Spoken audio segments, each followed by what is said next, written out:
the best hip pouches I have seen ever. They're huge with relation to hip packs. And I will show you this here in comparison to what the Hyperlite has on its hip. And the Hyperlite is more consistent with what you see in packs. And you can see this thing here, very narrow, not a whole lot of room.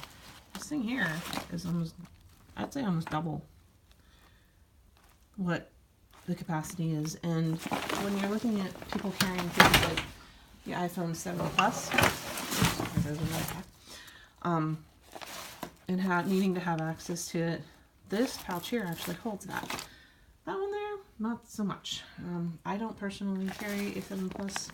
It's a bit ridiculous. I just have a smaller phone. But those people who are out there trying to do that, this would definitely help them out. It's also waterproof, all the way down to the zipper, as long as you've got the zipper the whole way shut. And it attaches with this little band here, and then with elastic straps with sliders on either side of it. So it's secure, it's not going anywhere, and like I said, it's waterproof and it's big, so you can put all kinds of stuff on. Usually what I'll carry in the fronts here, I'll have my sunscreen, I'll have the maps, whatever maps we're using for that particular trip. I'll have bug spray if it's needed. Sometimes it's not. Any kind of thing that I would need to grab while my patches on typically will go in those front pouches. This is my go-to pack. I love it. I love the simplicity of it because, see that? One section. And I actually watched a video of a guy who took this pack, stuffed it with newspaper, and that was it, and blasted the tar out of it with a high pressure hose. Took the newspaper out, and it was completely dry. So as long as you Velcro this shut, roll it, and clamp it, and I'm going to set this down a second to show you. So you basically line the tabs up and Velcro it. It should look like that. So you've got your tabs lined up and it's Velcroed. And then you would roll it, flip it around, and then clip it. And you know, what amazes me is how lightweight these clips and straps are versus how strong they are. I was very worried, like I said when I first got this, there's no way this is going to hold up, and it has. But as long as you've got that rolled over and cinched, your stuff is going to stay dry, even in some pretty darn bad rain source. So I don't line this with anything. Anything that I'm super concerned about goes in a waterproof stuff sack anyway. It has low lifters on it that are adjustable, so you can adjust the straps to where you need them to be. There is some leeway, so what they tell you to do is measure your torso frame, and you do that by finding the crest of your hip, and then measuring up to the base of where your back meets your neck. And mine was a 19, so this one here I believe is a small, but it will slide up and down here if you need to adjust the shoulders, which is nice. So you actually have a little bit of adjustment there. The other point here, you look at the simplicity of this hip thing here. Clips together in the middle, but if you look here and here, there are two adjustment points.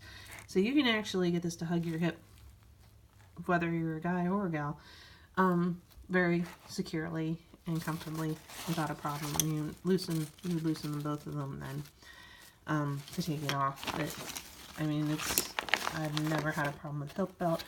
They do sell a lumbar pad that you can add into this. They also sell additional padding for the shoulder straps, but like I said, I haven't needed it. So the padding that's on here has been sufficient for me. I don't know if other people may want more padding, but that's that. That is the Z-Packs are called. This material is a little stronger than they sell another pack that has the stuff that they actually make their tents out of, which I do have the triplex tent. I'll eventually do a video on that. Some people are like, why do you have the triplex? Why not the duplex? Well, because I hike with this doggy and 2 kids. So to get the 3 of us plus a dog in a tent if I would need to. That's why the triplex. We'll get into that later. The next pack that we actually use is, this is Jesse's. I put the names on them because they have the same color. But this is the Gregory Wonder 70. And this pack here is what I first got the boys and what we've kind of stuck with. This is a small medium. They do have a medium large, which goes a little bit bigger. But with their frame size, they really have not needed to go any bigger, so that's kind of where we're at now. I'm going to turn on this here and zero it out. And this one plays in. This is one. Now, keep in mind, when I got this pack for them, I was still rocking the Gregory Shasta, which, as you saw, weighed in at 7 pounds. This one here is 4.4. So when we first got these in the mail, and I took it out of the box and I picked it up, I was jealous. I was mad because their packs weighed in at 4.4 pounds. That to me was unbelievable. Now that I have this pack, that's unbelievable right there. But this pack works for them quite well. 4.4 pounds. It does have a brain. Unfortunately, this brain is not detachable. That's one thing I don't like about this pack, because I would just take it off, honestly, and not even use it. But because it's stuck on there, we do use it. Tops, typically we load, and there's a lot of space in there, actually. Jesse's inhalers and EpiPen go in there, because we can grab it pretty quick if he needs them. We'll put his toiletries, stuff that we would normally put in a front mesh pocket, like I do with mine, goes in their top rings because they don't have a mesh pocket. You do have a zipper pocket on the front. We put other things in there. And then on the inside of this little pocket, there's a separate one that is not in any way relation to this one. Go into that opening. So anything that we need more secure, that we're afraid of losing, keys or other small valuables, would go in here. Now, they have this little packing outline thing that I'll turn it around so you can actually read it. Tells you what you put where and where you're supposed to distribute the weight, which is kind of neat if they're just learning. So that was helpful for the boys. The other thing that they tell you is what you should be carrying. Some of them maybe, some of them maybe not. It also includes a roller, so you can measure things. So for a kid, this is actually pretty useful. Now let me show you the back, because it's built a lot like the Shasta, but with lighter material. So if you look very closely, this goes up to a 20-inch measurement as far as being able to adjust it. This whole thing will unvelcro. You can see where the velcro is right there. I don't want to mess with it too much because it's set up for his back right now. His back panel will slide up and down, and you can put it to the measurement that you need. So this top part here would meet where they would be measuring. Right now they're at an 18-inch, so they're right about an 18. You can see where that back panel would rest up against there. That's how you adjust the back of the pack for them. Now what they've also done is taken away the big metal rods, and if you look back there, you can see much lighter material rod, like bar, instead of like the really thick bar that they used to have on the Shasta. Still has a lumbar padding to it, still has a back piece, and it does arc. There really isn't a whole lot of airflow space. It's the one big criticism I have. They did lighten up on the padding on their hip belt, and still stuck with one adjustment. So then you don't really have the ability to do too much adjustment with them, with the exception that, see this Velcro here? You can slide that forward or back depending on how much padding you would need to wrap around them. So you have that adjustment there. As far as angle goes, you can't really adjust the angle. Back here, you can pull, you can see this is a medium. I have it set up for a medium hip belt right now, but you can stretch it to large or small, depending on what you need. There are side pockets to this. Here. Yeah, there's hand sanitizer. He has a couple different kinds in here. Been trying to use scentless ones, but honestly, I don't think it really matters. I've been cautioned against the lemon stuff. Another mesh pocket. Again, we put water bottles back here. There is a little zip pocket on the one side so that you can put some stuff in and kind of lines up against the back of the pack in there. So there's that.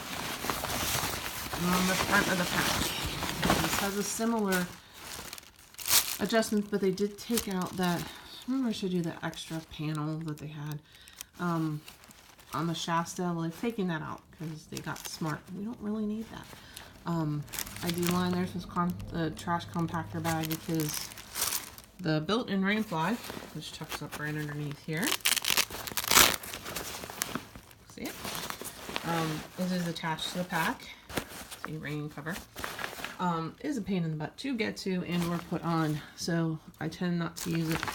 Instead, we just line it with a trash bag and let the outside get wet, and it's fine. But you would pull this tight and then tighten it, stuff it inside, roll it up, and then cinch the top with this clip. With our top bottom. Now this has two access points here. This main big pouch, which is of itself an own compartment. We tend to put raincoats, usually anything that we don't care is going to get wet, or that they need, and if they need to stay dry, we put it in a Ziploc. Their lunch for that day would go in here, so we don't have to pull out the big bag with the food bag. That is their little front pocket, I guess takes the place of the mesh. They have two access points in the main compartment.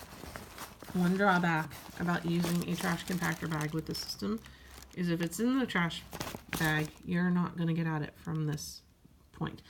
But what makes it nice is if you do have something that you would need to access to and you don't want to put it in this bag, you could put it in a Ziploc bag and put it in front of the bag and still have access to it.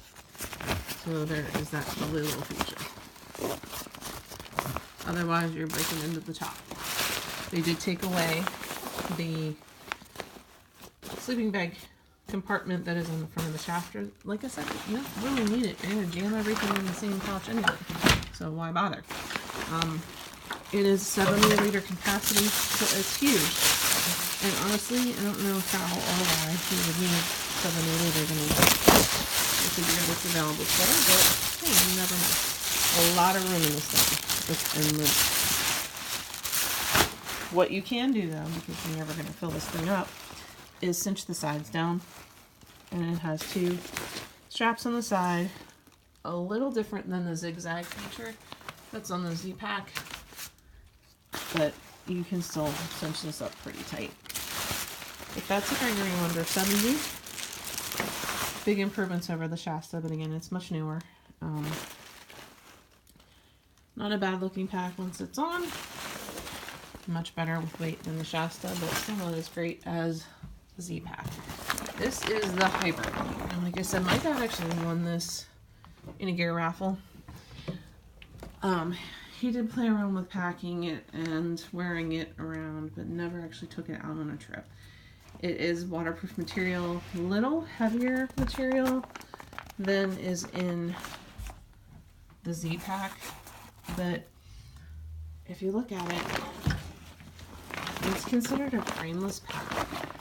There's a real thin, if you can kind of, I can't really show you,